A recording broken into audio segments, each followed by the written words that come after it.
रामराम मंडळी, सध्या आता सरकारी कर्मचारी, आमदार, खासदार, मंत्री, संत्री सगळे दुलईत घाण उतानी करून झोपले असतील आणि आम्ही शेतकरी पहा इकडे हिवा दिवाचं रातच्यानं पाणी द्यायला लागलो.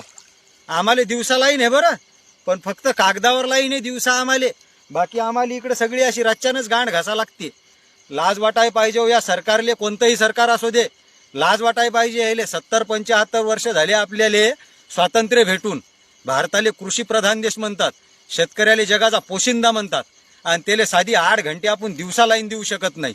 आणि इकून तिकून दिवसा जर 8 घंटे लाईन असली तर तिच्यात 16 खेप फॉल्टच होतात. एक सरी शेल्यावर जात नाही 8 घंट्यात एक सरी. विचार करायला पाहिजे या राजकारणी लोक आहे ना. आणि ऐन निवडणुका नेटी आल्या की हिंदू मुसलमान करतात आणि जातीभेद करतात आणि तिच्याहून मतदान घेतात.